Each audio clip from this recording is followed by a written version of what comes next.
अभी हम लोगों ने देखा कि अगर हम किसी भी दिए गए वर्ष को 4 से भाग करते थे, पूरा भाग नहीं गया तो कैसा हो गया? साधारण। अगर 4 से भाग कर दिया, पूरा पूरा कट गया तो कैसा हो गया? लीप वर्ष हो गया। अब आते हैं शताब्दी की बात करते हैं। देखो मैंने आपको पहले बताया कि जो शताब्दी होता है, कौन सा शताब्दी वर्ष, वो हमारा जो भी उसकी पहचान है वो क्या है कि लास्ट के डबल जीरो होने चाहिए। अगर 1100 है, 1200 है, तो ये हमारे क्या है कि डबल जीरो मिल गए, ये सब के सब शताब्दी वर्ष हो जाएंगे। तो क्या हो जाएंगे? शताब्दी वर्ष हो जाएंगे। अब शताब्दी वर्ष को लीप है या नहीं इसको चेक करना है, तो हम लोग क्या करते हैं, इसको जब भाग करेंगे तो वो 4 से ना करके किससे करेंगे? 400 से। अच्छा, इसका लॉजिक क्या है समझ पा रहे हो? क्यों? क्योंकि यहाँ पर डबल जीरो है। इसका क्या है? Double zero. 1200 को जब हम लोग 4 से भाग करेंगे तो क्या हो जाएगा? 1200 को 4 से भाग करेंगे तो यहाँ पर देखो डबल जीरो होने की वजह से आपका पूरा पूरा कट जाएगा, तो आपको पहचान ही नहीं मिलेगी कि लीप वर्ष है कि साधारण वर्ष है। यहाँ पर हम लोग क्या कर देंगे? यहाँ पर भाग करा देते हैं 400 से। इसका फायदा ये मिलता है कि ये डबल जीरो कैंसिल हो जाता है। और अब मैं चेक करता हूँ कि 12 क्या 4 से कट जाएगा।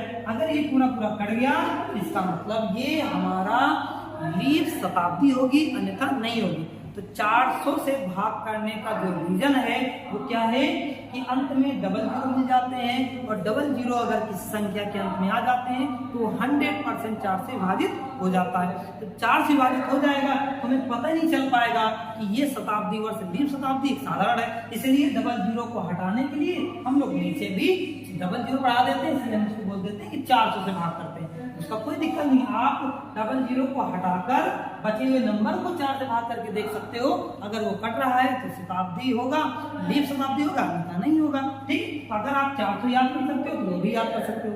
चलिए, अब अगर हमने ये चेक कर लिया, देखो मुझे बताइए, मैं अगर पूछूं 1100 यानी ये जो शताब्दी वर्ष है, देखो ये एक शताब्दी का वर्ष अपने आप में भी एक वर्ष है।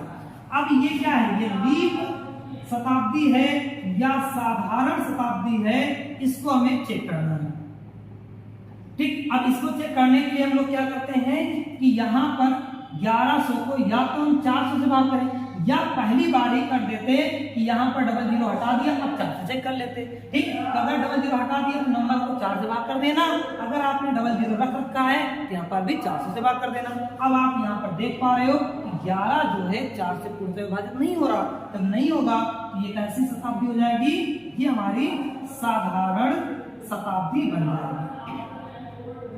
अब साधारण शताब्दी हो गई, यानी आपको यहाँ पर शताब्दियों के मैं बताऊं, ये जो 100वां वर्ष है ये आपका साधारण शताब्दी है, 200वां भी साधारण है, और 300 जो है ये भी साधारण है।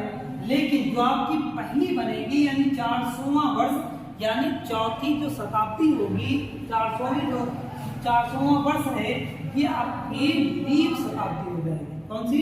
लीप शताब्दी। अब लीप शताब्दी से देखो 400 का मल्टीपल 800 होगा, वो भी बन जाएगा, 1200 होगा वो भी बन जाएगा, 1600 हो जाएगा वो भी बन जाएगा, और 2000 हो जाएगा वो भी आपका लीप शताब्दी बन जाएगा। और इन्हीं बेस पर हमें आगे नंबरों को तोड़ना होता है। तो यहाँ पर लीप और साधारण हो गया। अब इसमें बस एक बात आप और ध्यान दे लीजिए, उसके बाद हम लोग क्वेश्चन बनाते हैं। बहुत ही खत्म हो गया हमारा टॉपिक, और इसके बाद हम लोग क्वेश्चन करेंगे। अब यहाँ पर बात करते हैं कि साधारण और लीप शताब्दी की, तो ये आपका बन गया। अब हम लोग एक देखते हैं कि सप्ताह। देखो सप्ताह में दिनों की शुरुआत सोमवार से होती है। ठीक है, दिनों की शुरुआत कहां से होगी? यानी सप्ताह के दिनों की शुरुआत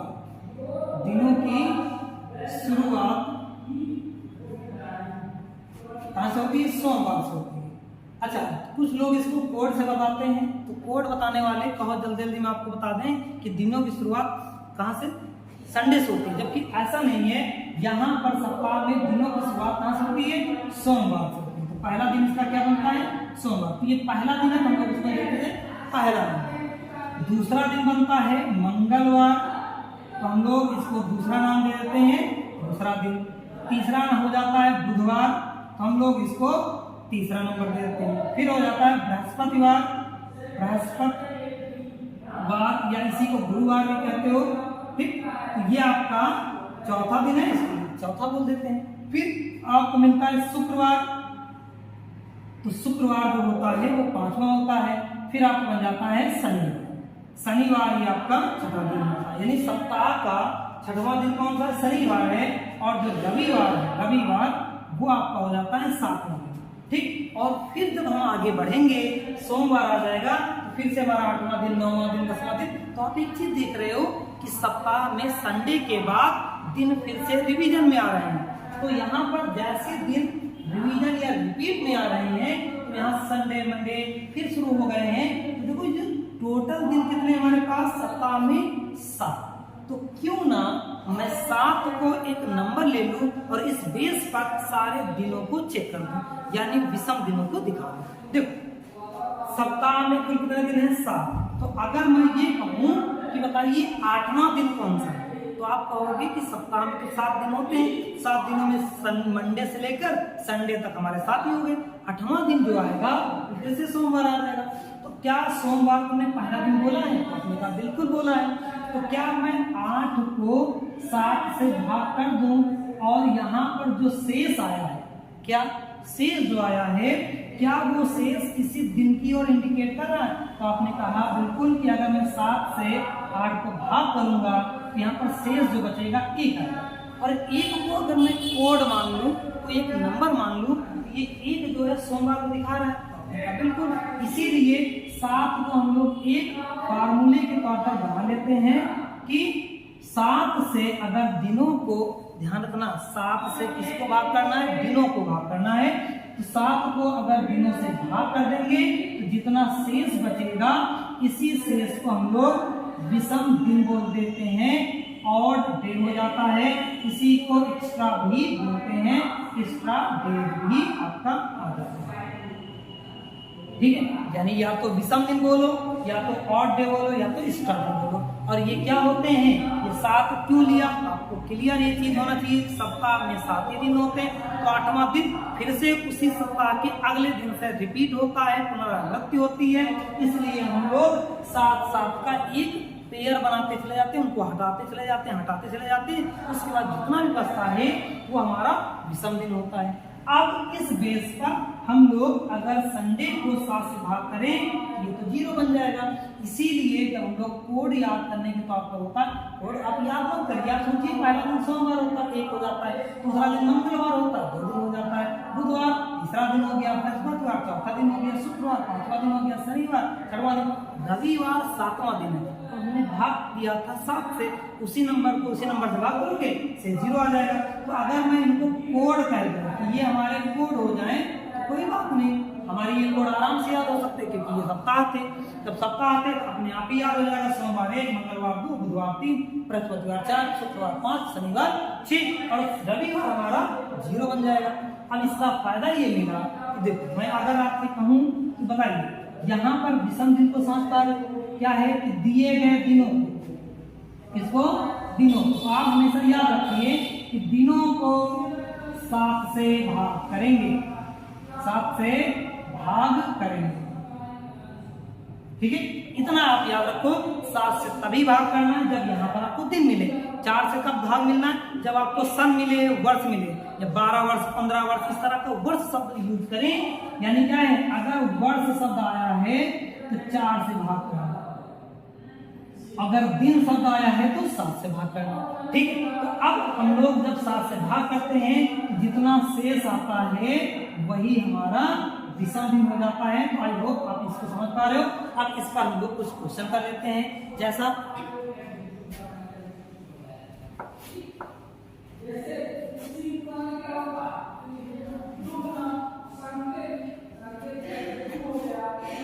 जैसे हम लोग अगर बोले कि बताइए 12 वर्षों में, या 12 वर्षों की समाप्ति पर, 12 वर्षों की समाप्ति पर कितने लीप वर्ष मिलेंगे, कितने लीप वर्ष मिलेंगे, ठीक। आपने क्या क्या कहा कि यहाँ पर देखो क्या मिल गया, वर्ष। तो यानी इसको किससे भाग करेंगे, 4 से। यानी 12 को किससे भाग करेंगे, 4। कितनी बार गया है, तो आप यहाँ पर भागफल लेना होता है। यहाँ पर कितना लोगे, भाग। अब 12 को अगर 4 से भाग दिया, शेष भागफल कितना गया, 3। यानी अगर 12 वर्ष पूरे पूरे कंप्लीट हो रहे हैं, उसमें 3 ऐसे वर्ष होंगे जो आपके लीप वर्ष होंगे। कैसे हो जाएंगे, लीप। बाकी के बचे 9 जो होंगे वो कैसे हो जाएंगे, साधारण वर्ष कहलाएंगे। साधारण वर्ष आपके कितने बन जाएंगे, तो आप कहोगे 9, और यहाँ पर लीप वर्ष कितने हो गए, 3। ठीक है। अगर मैं यहीं पर बात कर देता कि देखो 288 दिनों की समाप्ति पर कितने विषम दिन मिलेंगे, कितने विषम दिन मिलेंगे, या एक्स्ट्रा दिन मिलेंगे या ऑड डे मिलेंगे, ऐसे। तो यहाँ पर जैसे आपने यहाँ पर देखा कि दिन, तुरंत आप एक काम करिए कि दिए गए दिनों को किससे भाग कर देंगे, 7 से, और भागफल देखेंगे। यहाँ पर देखो 7 चौक 28, 7 के 7, शेष हमारा बचेगा कितना, 1। तो यहाँ पर आपने क्या देखा कि भागफल लिया जाता है और यहाँ पर हमेशा शेष फल लिया जाता है। तो जो शेष फल होगा वो आपका विषम दिन कहलाएगा। तो अगर मैं ये कहूँ कि 288 दिनों की समाप्ति पर आपके विषम दिन कितने हो जाएंगे, 1 बन जाएगा। तो विषम दिन भी क्लियर हो गया। अब हम लोग कुछ वर्षों और कुछ दिनों के विषम दिन निकाल लेते हैं। जैसे मैं आपसे कहूँ कि एक साधारण वर्ष की समाप्ति पर, एक साधारण वर्ष की समाप्ति पर कितने विषम दिन मिलेंगे, कितने विषम दिन मिलेंगे। ठीक है, एक साधारण वर्ष की समाप्ति पर कितने विषम दिन मिलेंगे। तो यहाँ पर आप मुझे बताओ कि एक साधारण, देखो हमसे पूछा क्या क्या है, विषम दिन, ऑड डे, एक्स्ट्रा दिन, जो भी आप पूछते हैं ये शेष। ठीक, तो एक साधारण वर्ष में दिन होते हैं 365। अब 365 हमने दिन बना लिया, दिन को किससे भाग करते हैं, आपने कहा 7 से भाग करते हैं। इसको हम लोग क्या कर देंगे, 7 से भाग कर देंगे। 7 35 बचेगा 5, यहाँ पर हो जाएगा शेष हमारा 1। देखो यहाँ पर पूरा कैंसिल हो जाएगा, बचे कितना, 1। यानी जो एक शेष बचा यही क्या हो गया, विषम दिन हो गए। यानी एक साधारण वर्ष की समाप्ति पर आपके जो विषम दिन मिलेंगे कितने हो जाएंगे, 1 हो जाएगा। ठीक, आप कमेंट करके ये भी बताना कि इसके बाद तुरंत हमारे लिए कौन सा टॉपिक बेहतर होगा, कि आपको उसकी डिमांड है, आपको समझ नहीं आ रहा था रीजनिंग का, वो मैं तुरंत उस वीडियो को तुरंत लाऊंगा और सबसे पहले उसी प्रायोरिटी के हिसाब से वीडियो को अपलोड करवाऊंगा। ठीक है, यानी शेष जो है जितना गया 1, विषम दिन हमारा 1 बन गया। अब अगर मैं यहीं पर कहूँ कि एक लीप वर्ष की समाप्ति पर कितने विषम दिन मिलेंगे, कितने विषम दिन मिलेंगे। तो आपने कहा देखो यहाँ पर लिखा है लीप वर्ष, और लीप वर्ष में दिनों की संख्या कितनी होती है, 366। अब इसको हम भाग करेंगे किससे, 7 से। तो आप देखोगे जब 7 से भाग करोगे यहाँ पर शेष हमारा 2 बचेगा, और शेष ही क्या था, विषम दिन था। यानी जो शेष है वही विशेष है और वही हमारा विषम दिन है। तो एक साधारण वर्ष की समाप्ति पर 1 विषम दिन, एक लीप वर्ष की समाप्ति पर 2 विषम दिन। ठीक, अब हम लोग अगर मंथ की बात करें, महीनों की, तो जो महीने 31 दिन के होते हैं, 31 दिन के होते हैं, उनकी समाप्ति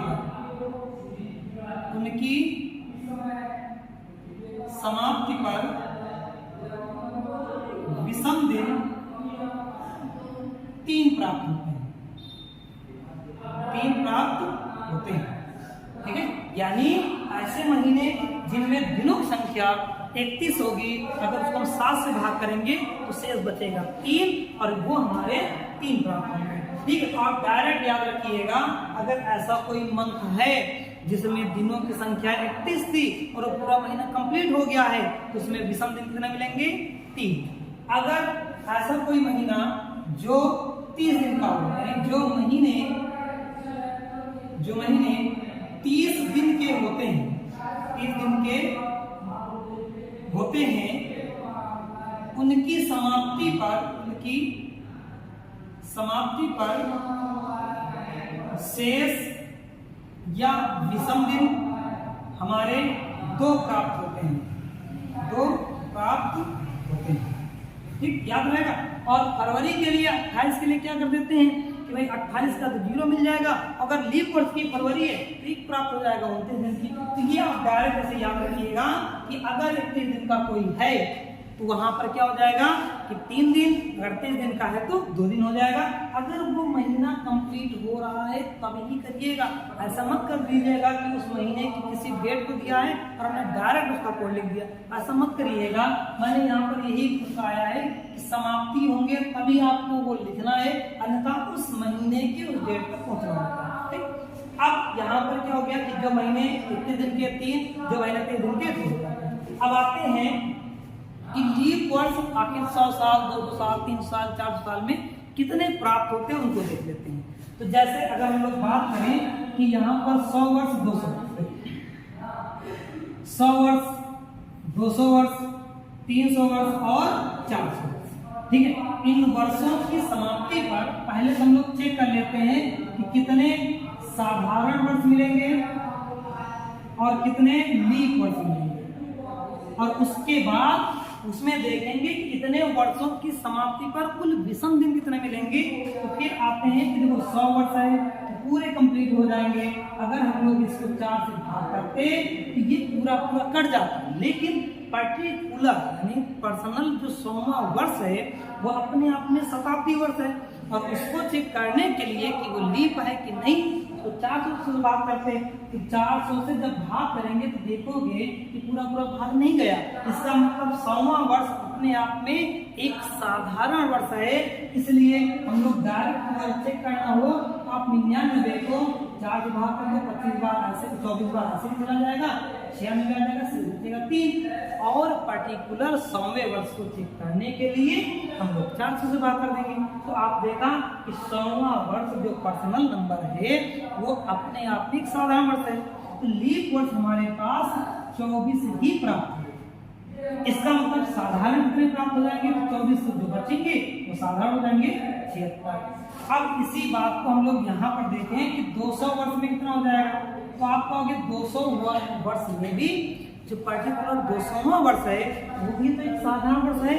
तो जब ये एक साधारण वर्ष है तो यहाँ पर टोटल साधारण वर्ष और टोटल लीप वर्ष कितने हो जाएंगे, तो आप कह दिए 24 यहाँ पर मिल रहे थे, 24 का 2 गुना यहाँ मिलेगा, कितना हो जाएगा 48, और यहाँ पर 78, यहाँ पर कितना 76 है, यहाँ पर कितना हो जाएगा 150 हो जाएगा 2 से, इसको भी पूरा कर दीजिए। अब अगर मैं कहूँ 300 वर्ष में कितने प्राप्त होंगे, तो आप 300 के लिए भी क्या करोगे, साधारण और लीप, ठीक है।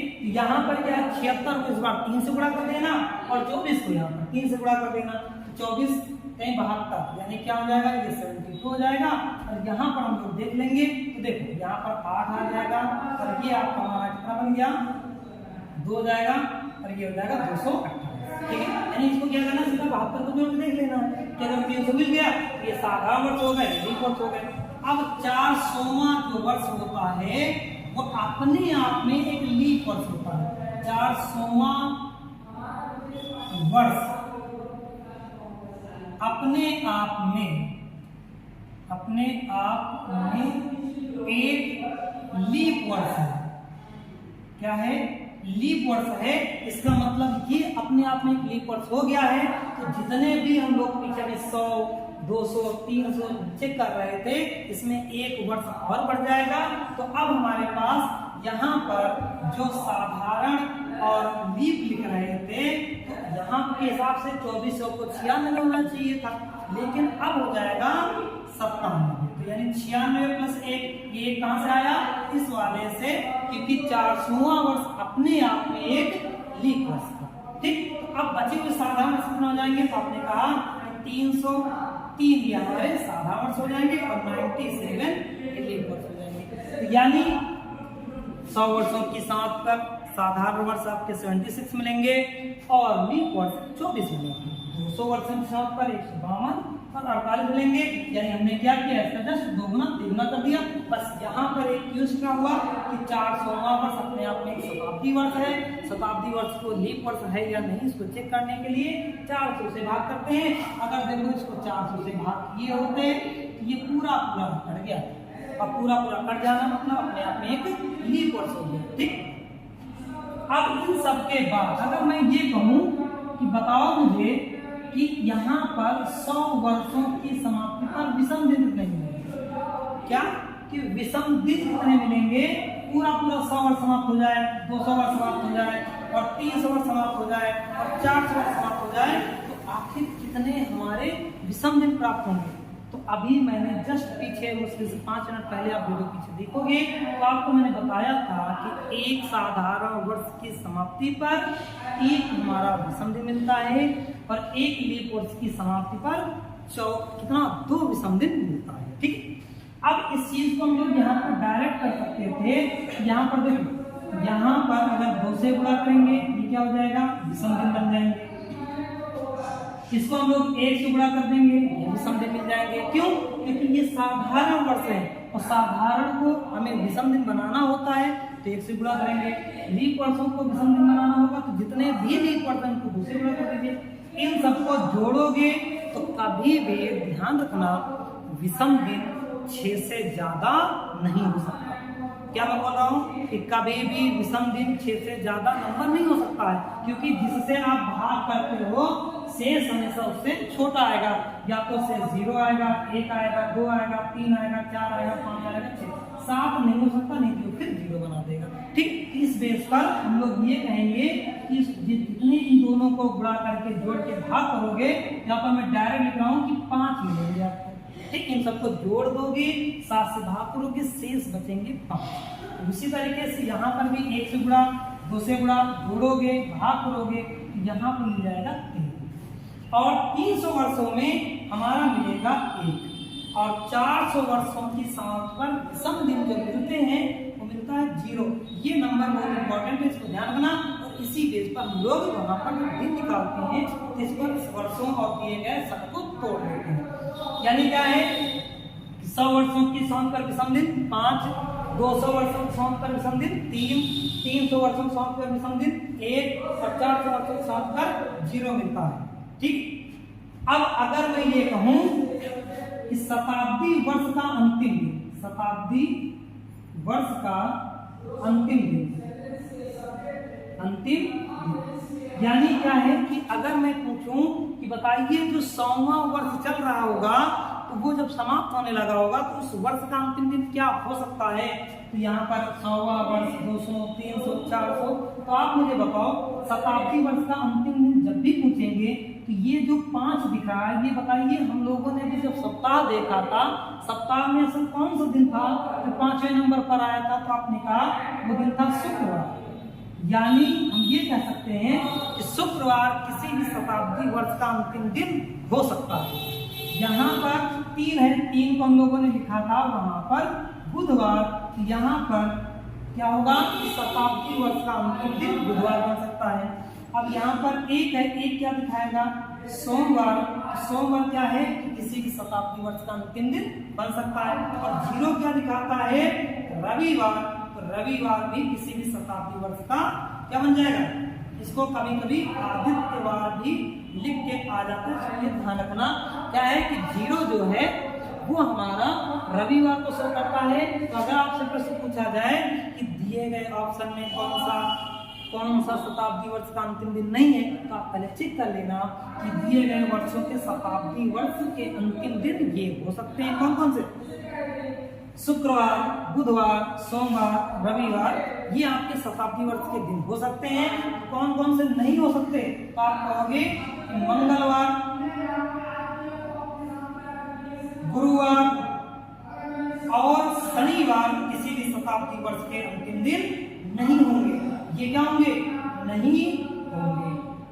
आई होप आपको याद हो रहा होगा कि हमने क्या अभी आपको इस चार्ट से क्या समझाने की कोशिश की कि 100 वर्षों की समाप्ति पर साधारण वर्ष, लीप वर्ष, 200 वर्षों का समाप्त कर साधारण वर्ष लीप वर्ष, 300 वर्षों का समाप्त कर साधारण वर्ष लीप वर्ष, 400 वर्षों का लीप वर्ष साधारण वर्ष। उसके बाद मैंने आपको बताया कि 100 वर्षों के समाप्त कर विषम दिन 5, 200 वर्षों के समाप्त कर विषम दिन 3, 300 वर्षों के समाप्त कर 1, 400 वर्षों के समाप्त कर 0। और उसके बाद इसी 0 के बेस पर यानी इन्हीं विषम दिनों के बेस पर हम लोग शताब्दी वर्ष का अंतिम दिन चेक कर रहे थे। तो शताब्दी वर्ष का अंतिम दिन शुक्रवार, बुधवार, सोमवार, रविवार हो सकता है। क्या बोला कि किसी भी वर्ष के किसी भी शताब्दी वर्ष का अंतिम दिन शुक्रवार, बुधवार, सोमवार, रविवार हो सकता है। मंगलवार, गुरुवार और शनिवार नहीं हो सकता है। ठीक, तो अभी हम लोग